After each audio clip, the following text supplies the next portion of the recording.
For me, I had an experience of 3-4 years ago at a Shake Shack in Seattle. I remember walking in and this one lady greets us, ushers us over to one of the kiosks that were there. And there was probably half a dozen of these things. So a couple families here, a couple people here.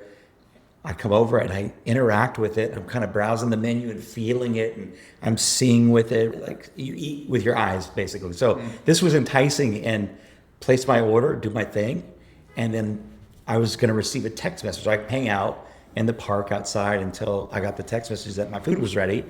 And for me, that was the aha moment. Like, wow, this is interesting. There's one lady ushering in like 6 orders at a time, and my brain was like, this is efficient and hospitable. And I was like, man, this could be through the roof. Okay, this is the stuff that's just starting to unlock for me, because I remember, because it's like letting go of the old paradigms. I think there's so much stuff where we, in everything, whether it's like business or life or whatever, where if you're not even aware of these things that you're accepting as truths that may not be anymore. Like we experience this with product all the time, where we make a decision because of certain limitations at some point, and then you're like way downstream, and we're still building things, and we forgot why we even made those decisions. And then you got to really go all the way to first principles thinking, in this idea of like, okay, let go of everything that you think is a truth and just look at this with fresh eyes. And if no technology existed and you could just invent an experience that is like, okay, if you're going to have one barista that is really focused on that human connection and the service piece, how should the tech be set up to accommodate that? And it would totally be like, walk that barista out from behind the counter to out in front. They open the door for you. Yes, 100%. And be like chopping it up with people at the table and making connections in the cafe and the community piece. And then like the less time that your barista is going like this and relaying, like, what was that? To minimize the waste of input, to maximize profit of the potential of up to, I mean, like it's 6 registers going in at once. And you think about the operational efficiency of that kitchen. They're focused on repeated tasks, things that, you know, they're fulfilling all these burger and fry orders. In the same way that in a cafe, we get in the rhythm of pulling shots and steaming milk and pouring drinks and waving it, inviting people in. It's like if we could just focus on those pieces and not have it all interrupted with cash exchange or transactional interactions, we're still able to have relational interactions. That's a beautiful thing. The start to finish, but we're eliminating the waste of the input. The right tech liberates you from having to take attention away from the conversation. Let's even look at the fact, you know, just coming out of COVID too, we saw how difficult it was to have team members sometimes to show up actually for shifts. There were many times where I have 3 boys at home, and so I'd wake up and to a text message, no one's here to open the shop. I'd grab whatever kid was close to me and like, let's go, we're gonna go open this thing. But, you know, in those instances when there's only one person to run the shop, they can run it effectively and fulfill orders while customers, you know, hey, go ahead and put your order in right here on the kiosk. If you have any questions, please let me know. So let's touch on, this is one of the things where, you know how we always say everything that we design, we got to think about the multiple stakeholders on every single interaction. There's the customer, the barista, the owner, and then we put the accountant in there too. Like you got to have 4 people really happy for it all to work.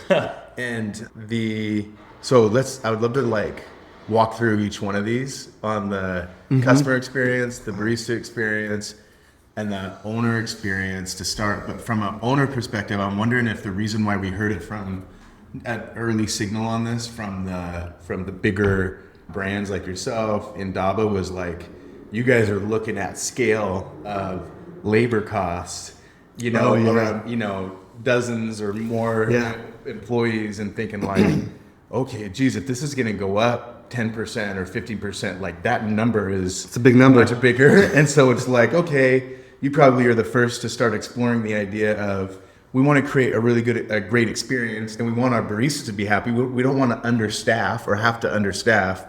So how can we get better tools to unlock that? So that I'm curious about your thoughts seeing the kiosk now. My first thing was, Bryan, if this would allow Bryan to just, you only have to staff like 1 less person per shift and still create really great experience. Your baristas have workloads where they're like having fun. It's not burdensome. The workflow, this as being a orders are thing. coming in, it's just you're Right. guided by that It's just KDS coming. tablet. And, There's less time where you're just doing the worst part of being a barista, which is, what is this? Okay. Yeah. And then I think on the customer experience, for me personally, I almost feel like when I walk up and I got a line of folks behind me, it's like I'm on the clock. Yeah. And like Very, I'm very, inconveniencing all Yes. these people. Like, what if I want to look at pictures of the burritos or Yeah. ask questions about the Wow. pastries, where it's, when you have the kiosk experience where it's just like eye candy, for us, we have it tied into the loyalty rewards experience, your ordering profile, all that makes it really value adding in a way that you would hope a barista would complement the experience. So I think the other risk or fear for the customer perspective was making it feel as though customers are forced to, like, this is how you order now. It's like when you go into like a quick serve now, McDonald's, it's almost like I went to Taco Time and they was like, do you need something? And I was like, my what do you God. need? I want to order. They're like, the kiosk is there. And I was like, oh, that was a really bad experience for me. And so then my fear was like, oh man, of course, this is going to be really hard to sell to customers if they prefer that connection. This is why they're coming to the coffee shop, is that barista connection. So I was really curious, like, how will this show up as an option for customers? Will anybody go to it? Will none? Or yeah, and then we can talk about what that looked like in person. But that was a big fear. So the fear that, or the risk that there may have been that this would become kind of something that could degrade the human connection or the human interaction. And that all of a sudden now we just become transactional versus relational.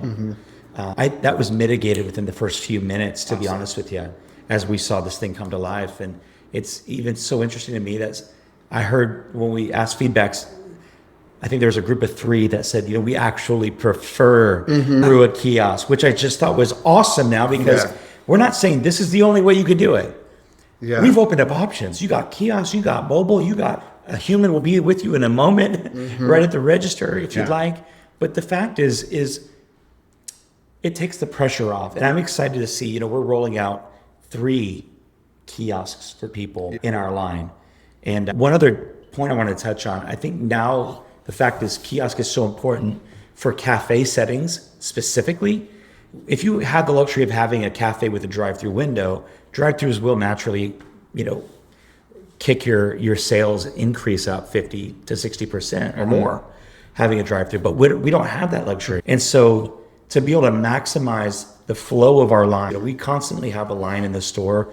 We say a line is a good sign. It means there's something worth waiting for. But I believe that people don't want to wait twice. They don't mind waiting once, but when you make them wait to order and then wait for their beverage, not a good thing. So this opens up 3 different options. The part I love about the kiosk is the very first interaction you have, whether it's a kiosk or an interaction at the main register with a human, you're prompted to put your phone number in and you get started on this whole Go OS ecosystem and start earning points. And so I love that about it. what was the expectation of how it would be received or how you visualized it? And then what kind of was validated, and what were there any surprises on that? For me, I was expecting people to interact with it and be excited, have a sense of excitement. And I'm thrilled to say that that's what I saw. Cool. I think, just like in real estate, in choosing a location to your business, location matters. And I think when we had all shown up and the system was set up by the pickup bar, I could see the logic on that. This is what was fun about kind of experimenting with it yesterday. The kiosk was set up where customers have finished their transaction, they're waiting, and then they come and pick up their beverage. So it's like this sitting here, it's an afterthought. It doesn't make sense in the workflow, we realize. So we moved it then over to a really high traffic area where everybody has to actually walk past it on the way to the main register. And so when we did that, we popped the one question and asked somebody, hey, would you like to try ordering from our kiosk today? And again, I'm holding this thing and the guy's going through it, and it just set this little kind of chain reaction. Let's say we fast forward a little bit and you have the one at the front of the line, which makes, or, by the line, which makes sense. But then as it's in store and people are familiar, you got the visual cue of, like Anthem has kiosks and that's a kiosk and I put my order in. Do you see time where putting it up by the espresso machine would make sense, to where then it's like, I know what these are and what I'm looking for? Because I think some of the rationale of why to put it by the pickup area, and not even really the pickup area, it's like where the barista that's making your coffee is. Oh, right. Is like, you know, there was when Starbucks first had that hit, and then Howard Schultz came back, one of the first decisions they made was to come out with new espresso machines that were shorter so that you could see the barista, and they shortened like the canisters for the beans and stuff. And so this idea, I know for me, I was like, okay, maybe it'd be cool. Maybe this is how it works in coffee. It's very different from like a quick serve restaurant or what you see at McDonald's or even Panera, because if we want to complement that barista relationship, maybe it's not the only way that it's used, but maybe there's like a scenario where there's multiple points for different jobs that the kiosk can do, and it's not singular. How are you thinking about the kiosk now that you got the early signal on how it's received? Well, I was startled by a couple things. I think I realized how much of a kind of almost a private thing ordering is, pulling money out, Totally. choosing, you know, Giving whether your tip or and not to everything. tip. That's what I'm Yeah. saying. It's like, so it almost, and again, with that, the folks that said, hey, we actually prefer to order this way. I've never really taken that into account, that there are preferences or that there are certain rhythms that, you know, how many times you've been to the same coffee shop over and over and over and you get the same rigmarole. Yeah.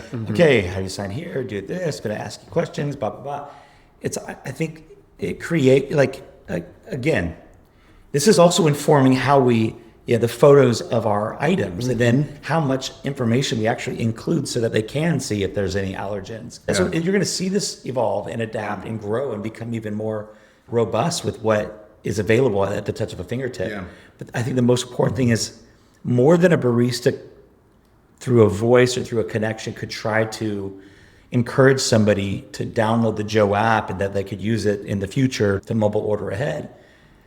The kiosk is going to be the salesperson to kind of give you that very first interaction with this touchscreen mobile ordering process that they'll want to use again and again. You feel me? Yeah. It is a bridge. Did you have any surprisings? Yeah. So just kind of about like where the equipment should be. One thing that I observed as customers walked in, you know your customer demographics better in terms of loyal customers and first time people, but I noticed a few customers walked in and the first thing they did is they walked in, looked around, and 3 different times they see a screen. Oh, we got to go there, guys.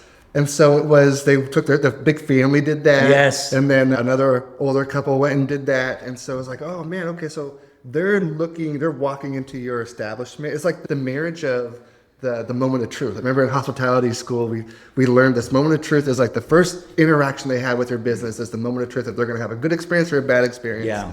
And it was that ability to walk in and for them to easily get the visual cue to know what to do.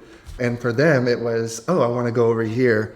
And then I was so surprised, and I think as we talked about it, realizing this isn't a new concept. It's not that it's just happening at McDonald's and whatnot. It's happening at stores for the past 10 years with grocery stores. So it's like this is very much where just in general ordering and purchasing is going. And I think I was surprised, but now as I have context, it's like, oh, duh, yeah, this is where customers prefer to order. But coffee, I think you could do kiosks in a coffee shop and it could end up and kill the experience if it's not built with the intention of a coffee atmosphere. You know what I mean? I think that's the difference. Like I went to a Vietnamese restaurant. I think it was probably Toast that was doing it. It was, oh, this looks nice and everything.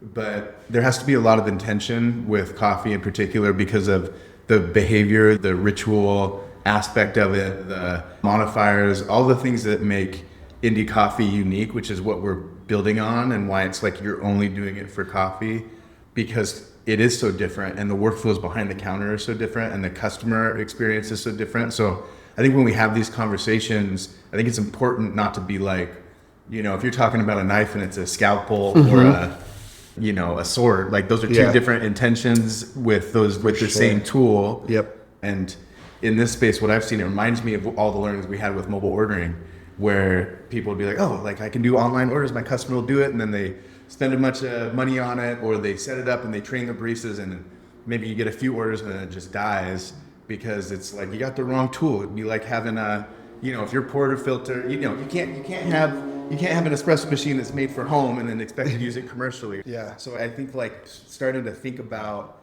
the tech like you would having really high quality coffee here. Yeah, well is said. the way to think about it, right? So well said.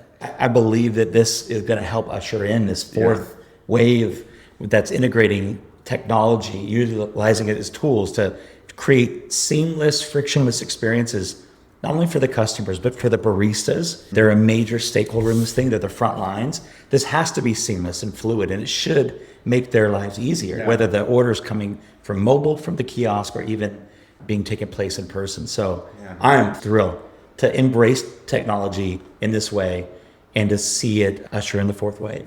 Some of the surprises that came out for me were the surprise of how much people gravitated towards it and how naturally that was. I thought people would kind of be approaching it with some novelty, but it was kind of like, it almost looked like people approached it from a sense of relief a little bit. I'm glad you And caught I remember there was the line and you could pass it and go to the barista. And I remember there was a group there that was sitting there and I thought maybe they didn't know that they could go by. And I was like, hey, you can walk by and go to the barista. They're like, oh, no, we want to do, like, we prefer to use this. And it was like, oh, okay. And then it's like, so instead of that one point of sale that it's going to be facilitated and telephoned data entry into the point of sale here. I mean, if you had 2 or 3 of those things, you would, the velocity of that going through, the amount of time that the barista that's maybe at the waiting for people to walk up to the point of sale could be jumping back and helping prep and line up cups and make that queue quicker. Now people are getting their drinks quicker. People that are walking by on the sidewalk aren't seeing a 5-person line and being like,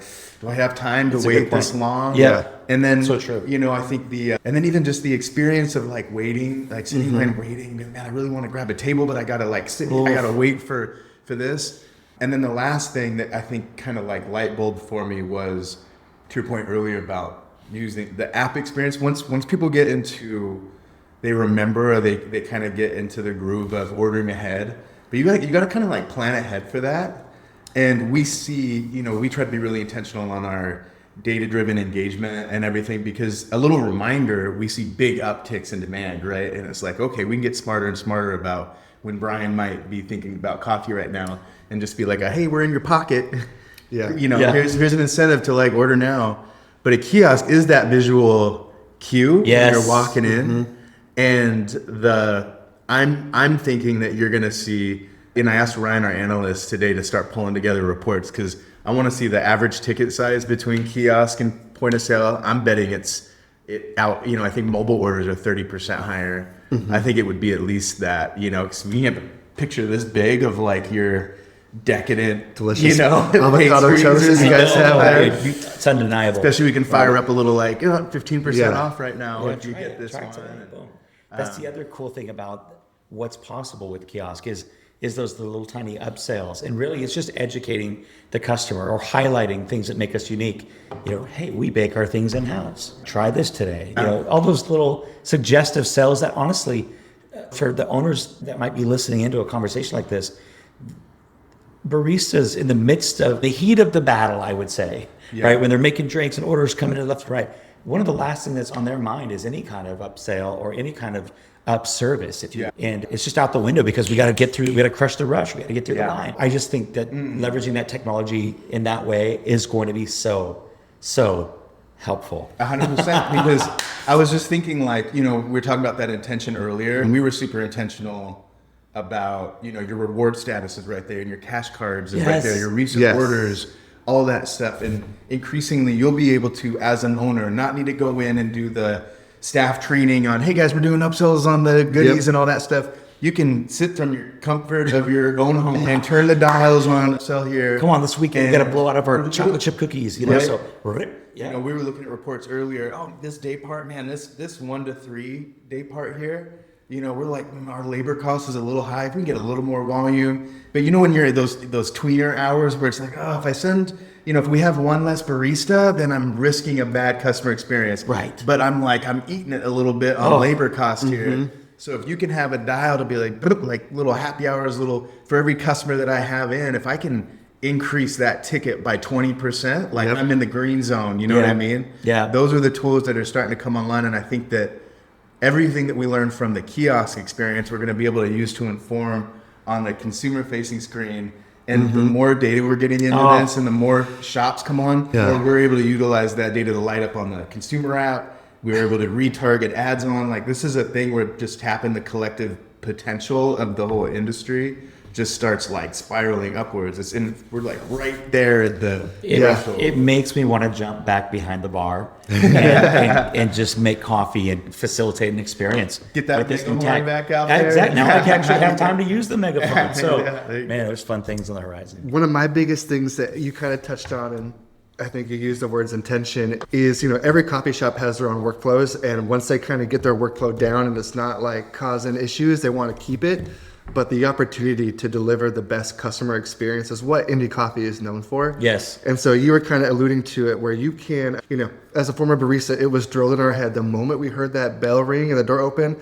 Welcome to Indulgences. We had to greet every single customer, or if they're leaving, thank you, please come again. Yes. And so to have that barista, rather than waiting behind for somebody to walk up who's opening the door, greeting about them. that. People get worried about the technology creating an experience that's transactional. Well, it's transactional if that's what you allow it to be. But if you go in with the heroic hospitality mindset, you're able to deliver, open the door when they come and go, ask them to come back, and knowing that when they do the kiosk, as you mentioned, it might be a personal thing to do that and take out your credit card or whatever.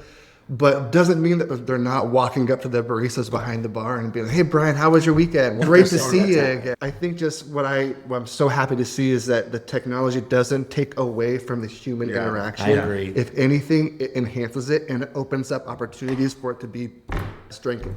That was the biggest aha on it. I think whenever there's something new, we talk about this too, just from a business development standpoint and getting owners to kind of see the light on stuff, because I think our brains naturally go towards all the fear scenarios, and it keeps you stuck in that. Like, well, these are all the things that could go wrong, and is it worth it if the upside's this? And I think that was the thing for me that was like, within the first 5 minutes, I was like, when people are saying "whoa" in your shop, like that's a good sign.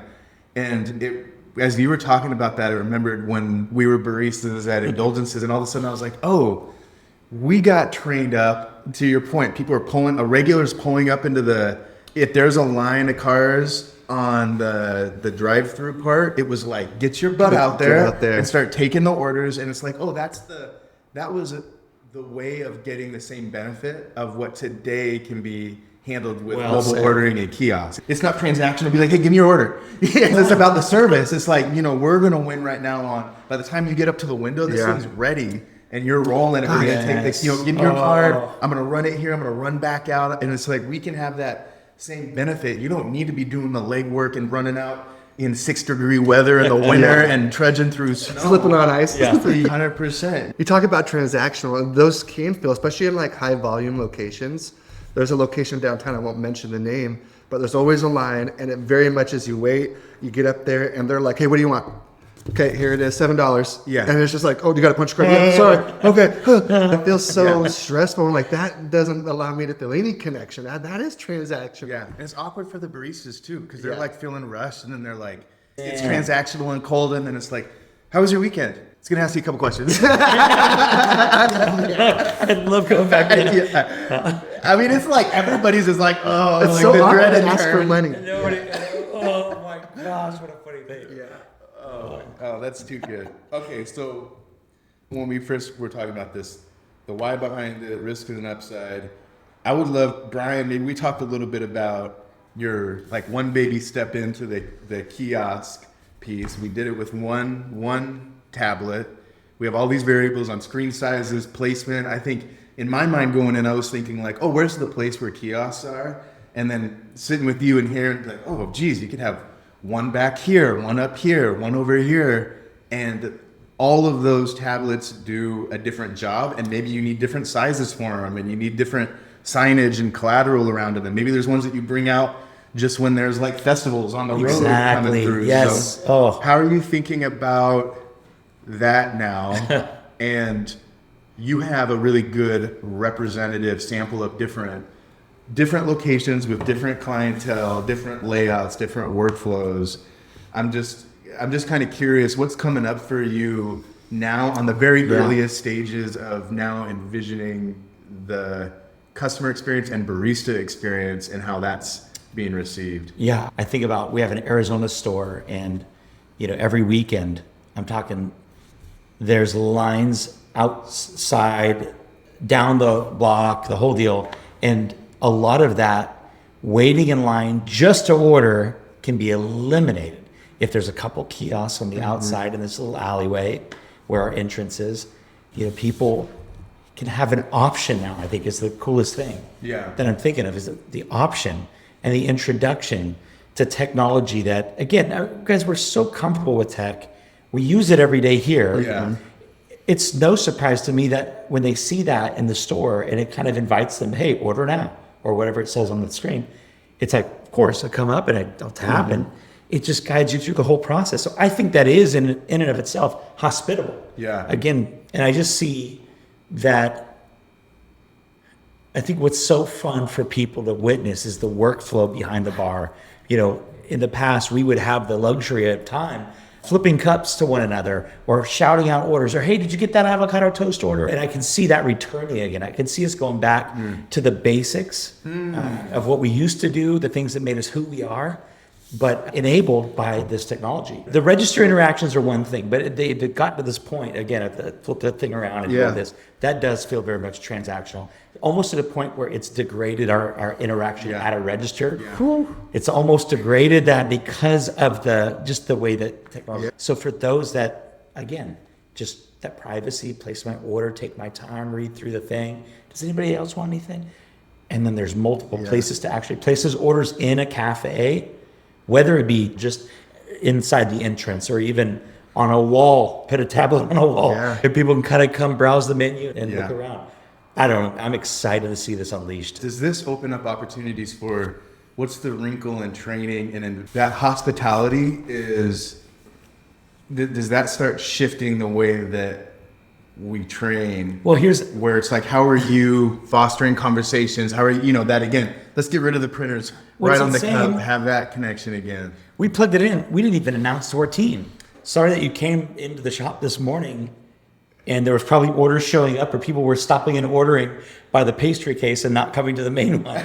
I'm just like, I don't think we announced it. No. because and what's crazy is it just felt so natural. Yeah. That's what surprised me the most is that I even went over, I saw a look on one of our baristas' faces. I went over to check on her. I said, hey, is everything okay? Is stuff working? And it was totally unrelated. The look on her face was unrelated to the tech. It was because we had our IT guy up in the ceiling. He cut himself on a little screw sticking out. That's what the whole thing was. The orders were just coming in on the KDS. They were sticking to the rhythm of the workflow, fulfilling the orders. The name comes for the customer. The drink orders come. They do the thing. Love it. Kelly, where you at, Kelly? Oh, here's that for you. Anything else? There's still the element of the human connection and the touch. But man, I'm telling you, this was frictionless. That's awesome. And that's how it should be.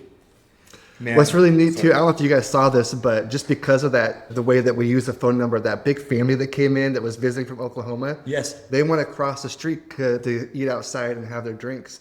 But they were able to get a notification that it was ready. There's no yelling out there. They were one person to come get the drinks and the order and bring it all out there. And so it's just I feel like there's this new thing. Yeah. Yes. It's okay to use technology to create a hospitable experience. And you're saving that 5 minutes of a barista wandering around or people being like, the ice is melting on the drinks. Where are they? I think that thing of like, this is us baking the cake on how do we frame this and how do we get the language that really describes the intention of what we're doing. But I've been playing with that idea of it's like liberating, and that sounds like a big word, but it is. But it's like, man, all those little menial tasks, in a coffee, and this is why it matters so much on coffee, because it's like, we got to be like a machine and it's, $10 at a time to run this business. All those little things, all those efficiency savings, all those things where, because it's intentionally built, where when I need to change customer expectations, rather than yelling at them in the lobby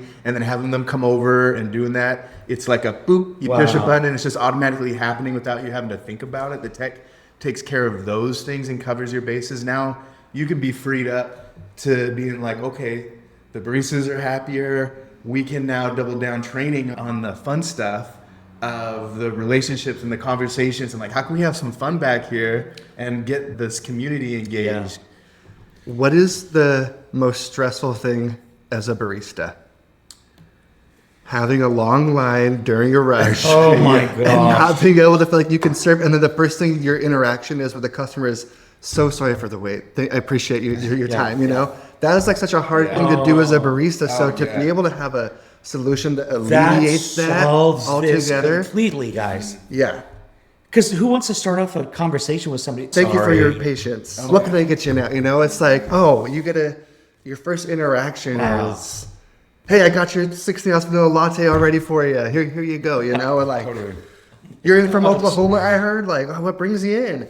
You know, it's just, it allows you to actually do what baristas, I think, enjoy doing, which is making friends. So that's why you come in. It's like the relationships, like Jason Jones was talking about. Yeah. He runs into his customers and he's known them for years and he still knows their drink. And I know my customers when I go to Tri-Cities and I haven't been a barista for like 18 years. It's locked, and baby. it's right there. You know what? That's so cool. Are you guys down to dive into that relationship aspect a little bit? Because we were talking about this as a risk with kiosks that we had seen, and I think with the things around the realities where owners have to wrestle with rising costs. There's a ton of volatility in the cost of coffee and the cost of goods.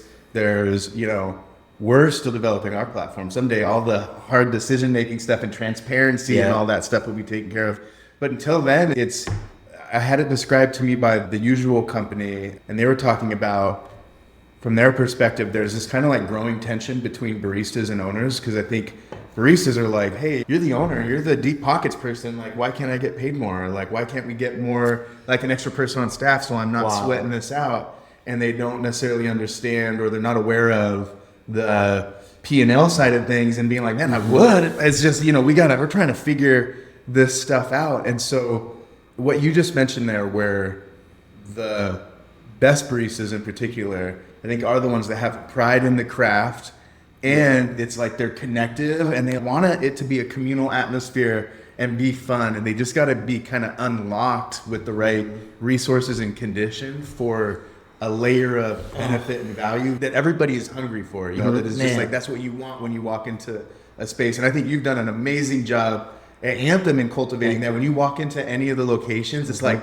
man, my energy just got pumped out. Like, I'm feeling good. I haven't got my coffee Pump it into the air. Yeah, it's all. I'm curious, maybe we dig into that a little bit. I'm curious, you've been doing this a long time. Have you seen an evolution or changes in that over the years? Do you sense any of that kind of like the change of the dynamics, or maybe it's just like, I got to really make sure that I'm being intentional about creating the right conditions for baristas, because otherwise maybe it could go a little sideways, that culture behind the bar? Yeah, I'd say, with just the needs of running a business, we've over the years have become much more of a restaurant than I would have ever imagined. Still quick serve restaurant, but in the addition of food, to the addition of well-crafted beverages, it's like there has to be a give and take for the team members, because, again, where there's been so much demand put on them, and it's the nature of the beast, I think, because, again, I saw somebody break it down. They took a coffee cup and they just broke down every little piece of cost associated with just the cost of goods. And you see that we're in such a low margin industry, but yet there's so much demand on the baristas as well to take the orders, to make the food, to make the coffee, make sure it's alive, make sure you're smiling, make sure you're greeting, make sure it's like overwhelming to the nth degree. And so again, I feel like what this technology and what this kiosk mode is going to do is enable, liberate, right? Give some freedom to our team to focus on the execution, the delivery, the art. I think we get to go back to the art of it all. Pouring latte art on drinks and surprising and delighting customers with a unique touch in our own special way. So, man, there's so much to that conversation, but I think this takes maybe one little layer of maybe the burden of team members on a daily shift, and a layer or two of the burden off of a business owner. And I'm here for it. That's really cool. Yeah. I think it's always been really inspiring to me through this whole journey. Like, we were both baristas. Brendan did it for a half a decade and That's awesome. was like the star barista. Yes. His pictures are still up at the Legend, coffee shop we bro. worked at. Let's go. And the owner of that shop asked him if I was high at work all the time. We were on opposite ends of the barista spectrum. Yeah. But Brendan, I think the way he relates to the industry, the role of a barista in a community, the role of a coffee shop in the community has been, I think, the thing that has shaped all the nuance in product and how we relate to it and how we built the platform. And I mean, if you let him talk enough, he'll move himself to tears talking about those relationships and those connections he made. And I think that's why ago. baristas want to be in that industry. There is something special. Talk Right. about it. Talk about Yeah. your You spend years with these people, seeing them every single day. They come in and they tell you a little snapshot of their life and Yeah. what's going on, and you get to be a sliver of that.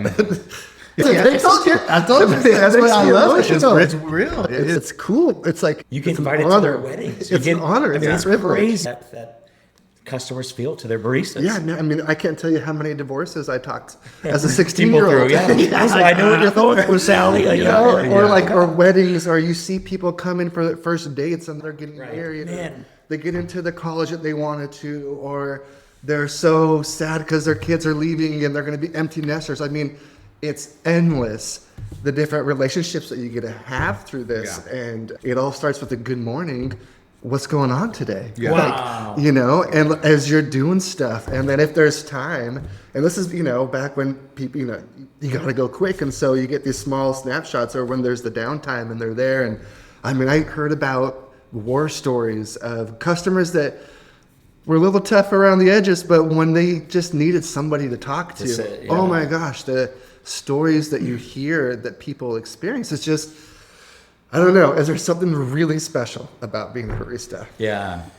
I love that. And I feel like COVID, Yeah, go there for a second. just like I feel like COVID personally, not being a barista, I'm still like, how did I live life before? How did I interact and socialize? And I feel like as baristas, that suppressed some of the connection that Yes. we so desperately long for, and right? so I feel like we just kind of like, if you put a wild animal in a cage for 10 years and then you take the cage away, they're going to go in the same circle because they don't Yeah, realize wow. the cage is gone. And so it's like, man, it's a new day. It's a new era again. Forced Same. wave, but it's like, we got to allow baristas to know that like, hey, the cage isn't here anymore. Like, this is how it can be done. And it's all about connection and the human connection and Yeah. community. I think, dude, I love all that. As you were talking about that, I think one of the biggest things right now that I think everyone's wrestling with, and maybe it's from residue from the mindset that came about during COVID, but when we looked at the research, and it's like small business owners have this massive advantage that they don't realize. There's intrinsic value that people go and support and spend time with small businesses for that give, I think, a lot more latitude to create healthy businesses if they make decisions a little bit more from a place of trust and self-worth rather than the fear piece of it. So like 90% of folks that surveyed, and there's all this different research, say like, hey, if things are as convenient, I will way prefer to support a small business. And this goes, this is true for coffee, this is true for everything. But like to be able to create the conditions where a barista can be freed up to really spend that connection, right? There's the workflow stuff, but then there's also like this big conversation, I think, around margins, right? Because if you're like, dang, my margins are getting suppressed, so I gotta move more drinks, which means I gotta have more efficiency. So I got to push my team to like have less, I want them to connect, but at the same time, I want them to like be doing 5 different things and everything has to be humming, where, the volatility right now that's happening with supply chain, cost of goods is like just putting pressure on everyone. Right. And I hear time and time again, like, and I saw this with Dad growing up as a small business owner, right? Like, you're not just running a business, you're a community business, and you care a lot about what your customers say. It's like your reputation, it's your identity. So the idea is like, well, I know, it's hard for everybody out here. So the idea of raising prices is scary. Like, what if people get mad? And then when you do hear a couple voices that complain, it creates this picture of like, oh, this is how everybody's feeling. When the reality is, what's cool for us is we get to look at everything from a data point of view. So we would see this with like loyalty programs. You change a loyalty program, people are like, well, I really like my punch cards, and I had, and it's like there's 3 people that said this. I remember talking to one partner who was like, there's these, and they named like 7 customers. Right.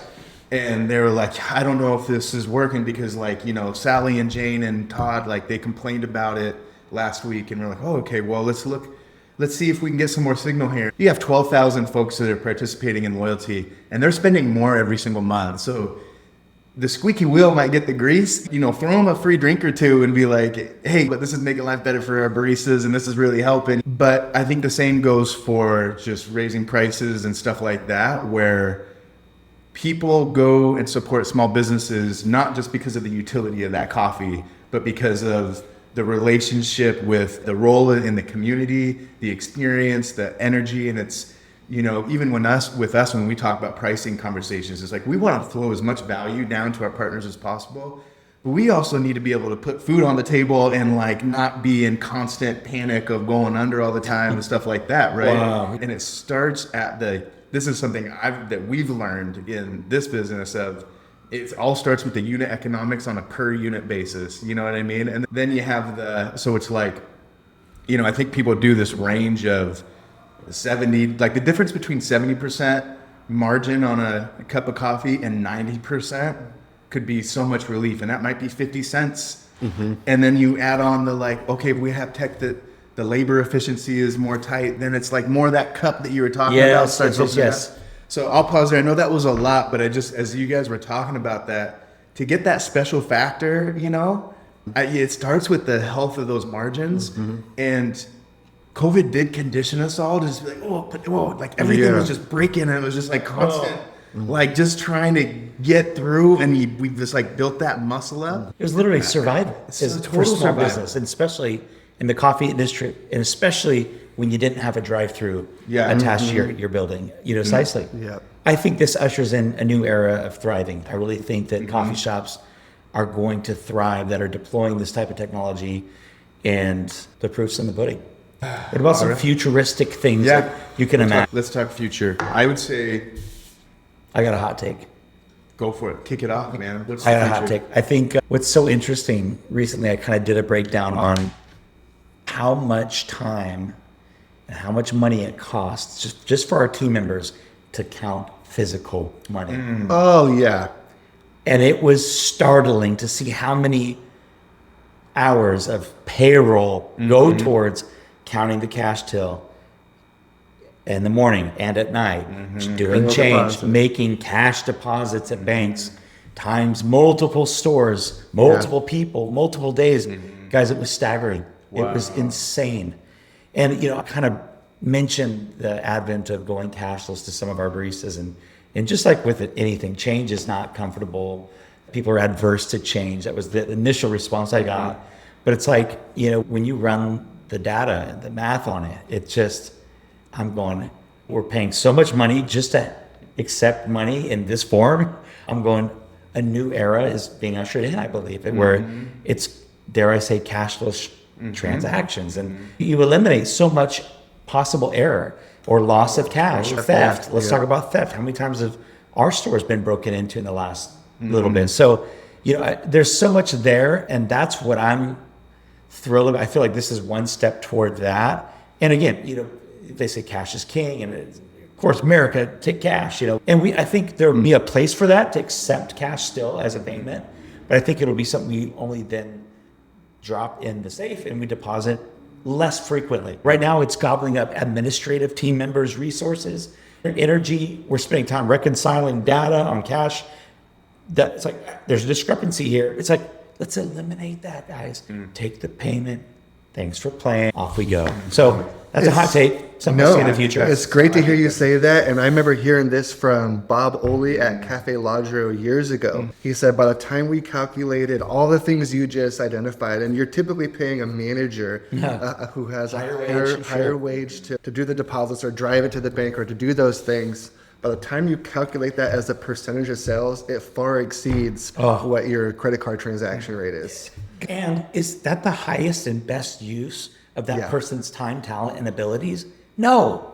They could be turning other dials on the business and making other impacts in other Yeah. areas. This is crazy. I've kind of had that in mind as like that. I can see that down the road. I think this was a step toward that. We should build a gift card vending machine that accepts cash. And then this is your cash card. This was our dad, right? Was like, I only pay with cash. I was like, why? Because I don't want them knowing what I'm doing. I was like, who's they? Who's they? What are you talking Yeah. about? But it's like, you know what? I mean, that's a reality. And like, you don't want that's not a conversation you want your barista to have with that line. With the line. Well, that brings up such a good point. I mean, maybe we do that in store, yeah. like with maybe Oh, we that's got the cash here. Let's do this instead for of a counting card. change Yeah. and missing this and that. It's like, Yeah. yeah, we accept cash, but what we do is we exchange cash for a card, but we'll Yeah. also add 20% to your cash Yeah. immediately right then and there. So And for us, give it a little incentive. Yeah. Instead of making change, here's what we're going to do. You're just going to give me that 10, and we're going to put it on a digital card. You can have a physical one with it.